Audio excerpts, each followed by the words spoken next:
નમસ્કાર મિત્રો, યુટ્યુબ ચેનલમાં એજ્યુકેશન બ્લોગમાં આપનું હાર્દિક સ્વાગત છે।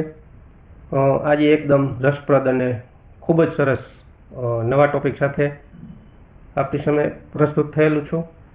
તો ભૂગોળ વિષયની અંદર એક સરસ મજાની વાત છે એ આપણે આજે કરવાની છે અને એ ટોપિકનું નામ છે ટેક્ટોનિક પ્લેટ। તો આ પ્લેટો વિશે આપણે ખૂબ જ સારી રીતે આપણે જાણશું। તો શરૂ કરીએ આપણે। તો પૃથ્વીની અંદર ચાલતી ગતિશીલ દુનિયા કેવી છે એ આપણે આખી વસ્તુ સમજવાની છે। પૃથ્વીની આંતરિક રચના અને પ્લેટોની ગતિ એની શું અસર થાય છે આ વસ્તુ આપણે ખાસ કરીને જાણવાની છે। તો જાણીએ। અહીંયા મારો ચહેરો થોડો ગાઈડ કરી નાખીશ કારણ કે પીપીટીમાં થોડું કાઢવું આવે છે, દેખાશે નહીં। તો ટેક્ટોનિક પ્લેટોની ગતિ અને તેની અસરો, ખાસ કરીને ટેક્ટોનિક પ્લેટો પૃથ્વીના ગરમ ગર્ભમાંથી નીકળતી ઉષ્મા અને પૃથ્વીના આવરણમાં થતા સંવહન પ્રવાહોને કારણે ખસે છે। તો પૃથ્વીની અંદર જે પ્લેટો છે ટેક્ટોનિક પ્લેટો, એ પ્લેટો પૃથ્વીની પેટાળમાં જે ગરમ વરાળ ઉત્પન્ન થાય છે અને એક આખું આવરણ બંધાય છે, એને કારણે એના પ્રવાહો આગળ પાછળ થાય ત્યારે ખસે છે, ત્યારે જે પ્લેટો છે એની સ્થિતિ બદલાય છે। તો આ પ્રક્રિયામાં ગરમ પ્રવાહો ઉપરની તરફ જાય છે અને ઠંડા પ્રવાહો નીચે બેસે છે, જેનાથી પ્લેટો ધીમે ધીમે સરકે છે। પૃથ્વીની અંદર જે આ પ્લેટો છે એ ગરમ હવા, જે અંદર ગરમ વરાળ હોય છે, એ ઉપરની તરફ ગતિ કરે છે અને ઉપરનું જે ઠંડી હવા છે એ નીચે જાય છે અને પ્લેટો છે એ પોતાની ગતિ બદલે છે। તો એ ટેક્ટોનિક પ્લેટોની ગતિના કેટલાક પ્રકાર છે। એમાં અપસરિત પ્લેટ, અભિસરિત પ્લેટ અને ટ્રાન્સફોર્મ, આ ત્રણ પ્રકારની પ્લેટો પૃથ્વીના ભૂગોળમાં આપણને જોવા મળે છે। તો પ્લેટો એકબીજાથી, પહેલા ચિત્રમાં આપણે જોઈએ તો પ્લેટો એકબીજાથી દૂર થાય છે। ખાસ કરીને અહીંયા પ્લેટોની વચ્ચે જગ્યા થાય છે। મધ્ય મહાસાગરના જે પ્રવાહ છે એ મધ્ય મહાસાગરમાં આ વસ્તુ આપણને ખાસ જોવા મળે છે। બીજું છે અભિસરિત પ્લેટ। તો આ પ્લેટની અંદર એકબીજા તરફ ખસે છે, એટલે કે સામસામે આવે છે આ પ્લેટો, અને એનાથી ઉદાહરણ તરીકે જે પર્વતોની રચના થઈ છે અથવા તો જ્યાં જ્વાળામુખી ફાટે છે ત્યાં આ પ્રકારની પ્લેટો આપણને ખાસ જોવા મળે છે। ત્રીજું છે ટ્રાન્સફોર્મ। ટ્રાન્સફોર્મની અંદર પ્લેટો છે એકબીજાની બાજુએ સરકે છે, એકબીજાની આજુબાજુમાં સરકે છે, અને એને કારણે આપણે ઘણી વખત ભૂકંપના આંચકાઓ છે એ અનુભવીએ છીએ, કારણ કે એ પ્લેટો છે એ ઘસાય છે એકબીજાની સાથે અને એને કારણે પૃથ્વીના ઉપલા સ્તરમાં ધ્રુજારી આવે છે। તો ટેક્ટોનિક પ્લેટોની આ ગતિના પ્રકાર છે। ત્રણ પ્રકારની ગતિ છે આ પ્લેટો ખાસ કરીને કરતી જોવા મળે છે। તો સંવહન પ્રવાહોની અંદર ખાસ કરીને આપણે આ ચિત્રમાં જોઈએ છીએ કે ગરમ પ્રવાહો છે એ ઉપર જાય છે અને ઠંડા પ્રવાહો નીચે જાય છે, એને કારણે પ્લેટો છે ખસે છે, આપણે આગળ જોયું તેમ। તો આ સતત ગતિના કારણે પર્વતોની રચના થાય, જ્વાળામુખી, ભૂકંપ, સુનામી જેવી કુદરતી ઘટનાઓ થાય છે। થોડાક આગળ વધીએ તો આ પ્લેટોની ગતિના મુખ્ય કારણો શું હોઈ શકે? તો અહીંયા મુખ્યત્વે કારણો આપણે એક પછી એક જોઈએ। તો પેલું સંવહન પ્રવાહો, એટલે કન્વેક્શન કરંટ છે।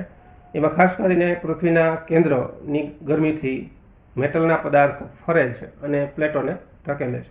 પૃથ્વીની અંદર ઘણા બધા પ્રકારના ખનિજો હોય છે, ઘણા મેટલ પદાર્થો ખાસ કરીને પૃથ્વીના પેટાળમાં આપણને જોવા મળે છે, અને એની અંદર કેટલાક ફેરફારો થાય, ક્યારેક નાના થાય, ક્યારેક મોટા થાય, ઉપર જાય, નીચે જાય, આજુબાજુ ફરે।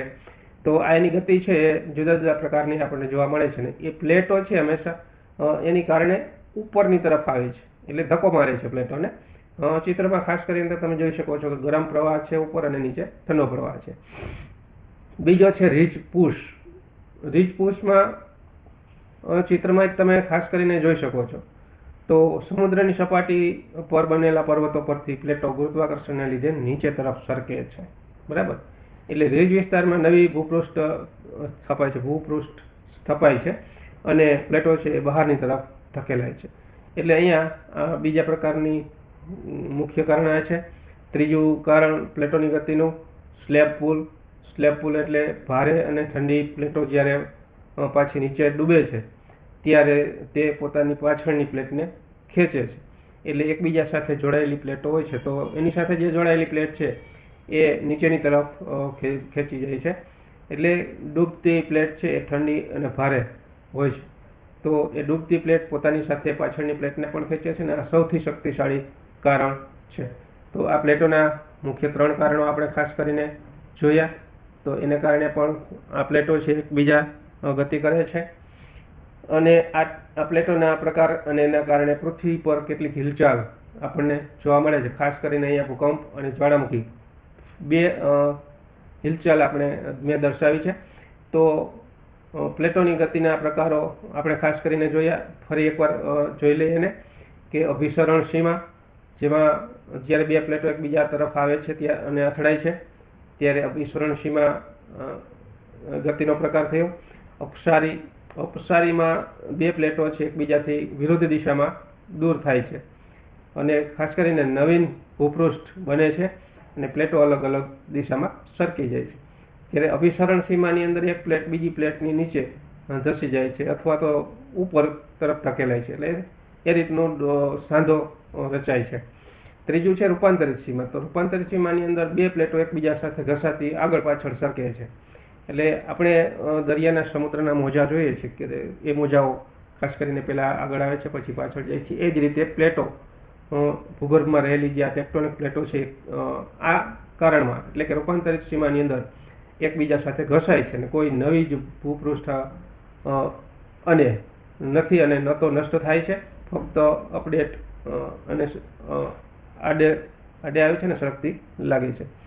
તો અહીંયા પરિણામ આવા આવે છે કે અભિસરણ સીમાની અંદર ભૂકંપની રચના થાય અને જ્વાળામુખી પણ ફાટે એવું બની શકે. અપસારી સીમાની અંદર ખાસ કરીને ભૂકંપ એમાંય જ્વાળામુખી થાય અને ત્રણેયની અંદર ટૂંકમાં આપણે જ્વાળામુખી અને ભૂકંપની રચના ખાસ કરીને જ્યારે આવી ગતિઓ થતી હોય છે ત્યારે એની રચનાઓ થાય છે. તો આ ગતિના કારણે જે પૃથ્વી પર ભૂકંપ, પર્વતની રચના, દરિયાઈ ખાઈઓ, જ્વાળામુખી અને અન્ય ભૂ આકારો લેન્ડફોર્મ છે એનું નિર્માણ થાય છે.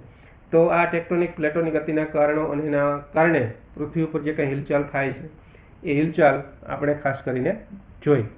તો અહીંયા બે હિલચાલની વાત થાય છે. ભૂકંપ અને જ્વાળામુખી કેવી રીતે થાય છે એ પ્રોસેસ આપણે જોઈએ. તો પેલું છે ભૂકંપ. તો ભૂકંપની અંદર બે પ્લેટો જ્યારે ઘસાય અથવા તો અથડાય ત્યારે પૃથ્વીના પેટાળમાં ભારે દબાણ અને ઉર્જા મુક્ત થાય છે. મુક્ત થાય છે એટલે છૂટી થાય છે. તો આ છૂટી થાય તો એ સંગ્રહિત ઉર્જા છે એ એકાએક મુક્ત થાય ને ભૂકંપ સર્જાય છે. એટલે કે પૃથ્વીમાં વાઇબ્રેશન ખૂબ જ આવે છે અને અંદરની જે ઉર્જા હોય છે એ ઉપરની તરફ ગતિ કરે છે. એટલે ભૂકંપની રચના થાય છે. ત્યાર પછી જ્વાળામુખીની રચના પણ કેવી રીતે થાય છે જોઈએ તો પ્લેટો દૂર જવાથી એકબીજી પ્લેટો છે એ અહીંયા આપણે આગળ જોયું જે એકબીજા ઉપર ચડી જાય છે. અહીંયા તો ખાસ કરીને પ્લેટો છે એકબીજાથી દૂર જાય છે અને એના નીચે દબાવવાથી મેગ્મા એટલે કે લાવારસ એ બહાર આવવાનો રસ્તો મળે છે એને. તો બે પ્લેટોની વચ્ચેની જગ્યા જે નબળી જગ્યા છે એ નબળી જગ્યામાંથી એ મેગ્મા છે એ બહાર આવવાની કોશિશ કરે છે અને એક જ્વાળામુખીની રચના થાય છે. ત્રીજું છે પર્વતોનું નિર્માણ. ભૂકંપ જોયું, ભૂકંપ કઈ રીતે થાય છે. જ્વાળામુખી જોયું તો જ્વાળામુખી કેવી ટેક્ટોનિક પ્લેટોને કારણે થાય છે. ત્રીજું આપણે જોઈએ પર્વતોનું નિર્માણ. તો એ નિર્માણ કેવી રીતે થાય તો બે પ્લેટોની અથડામણથી હિમાલય જેવા વિશાળ ગેડ પર્વતો બન્યા છે. ગેડ પર્વત એટલે શું તો એક એનો સરસ મજાનો શબ્દ ભૂગોળનો છે અને ખાસ કરીને એનો એક ખ્યાલ આપણે સમજવો જોઈએ. ગેડ એટલે આપણે જ્યારે કપડાં ઇસ્ત્રી કરેલા કપડાં પહેરીએ છીએ અને એ ઇસ્ત્રી કરેલા કપડાં આખો દિવસ એમાં ઘણી બધી ક્રીજો પડે છે. ગુજરાતી ભાષામાં એને ઘડ કહીએ છીએ આપણે. તો આ ઘડ પડી જવી. તો આ પ્લેટો જે અથડાવાને કારણે કેટલીક વખત ગેડ પડે છે. એ ગેડને કારણે જે કાંઈ પદાર્થો છે એ ઉપરની તરફ ધસી જાય છે. એટલે એના કારણે અથડામણથી પગથિયું વાંકું ચૂકું થઈ જાય છે, ઉપર ઉઠે છે અને ગેડ પર્વતો બને છે. એટલે ઉપરની તરફ ધકેલાય છે. એટલે આપણો હિમાલય પર્વત છે એ આ રીતે ગેડ પર્વતોની રચનાનું એક ઉત્તમ ઉદાહરણ છે. તો આ 3 પ્રકાર ભૂકંપ, જ્વાળામુખી કેવી રીતે થાય છે અને પર્વતોની રચના કેવી રીતે થાય છે, આપણે ત્રણેય વસ્તુ જોઈ. તો આ ટેક્ટોનિક પ્લેટોને કારણે આવી હિલચાલ થાય છે, આવી રચના થાય છે. તો સતત આવી પૃથ્વી પર સતત હિલચાલ ચાલ્યા કરે છે, જેના પરિણામે આવી ભૂકંપ, જ્વાળામુખી, પર્વત જેવી રચનાઓ સર્જાય છે. તો આ ટેક્ટોનિક પ્લેટોની ગતિ અને એની અસર આપણે ખાસ કરીને જોઈ. તો અહીંયા સુધી જે કંઈ પ્રક્રિયા જોઈ એ ખૂબ સરસ રીતે મેં આપવા પ્રયાસ કર્યો છે. આભાર તમારો. આ વિડીયો જો ગમ્યો હોય તો લાઈક, શેર કરો, કોમેન્ટ કરો, જેથી કરીને હું કંઈક સુધારા કરી શકું. અને બને ત્યાં સુધી નવા મિત્રો હોય તો એ મારી ચેનલને સબસ્ક્રાઈબ જરૂર કરો, જેથી કરીને મને પ્રેરણા અને પ્રોત્સાહન મળી રહે. ફરી મળીશું નવા વિડીયો સાથે. ધન્યવાદ. જય હિન્દ.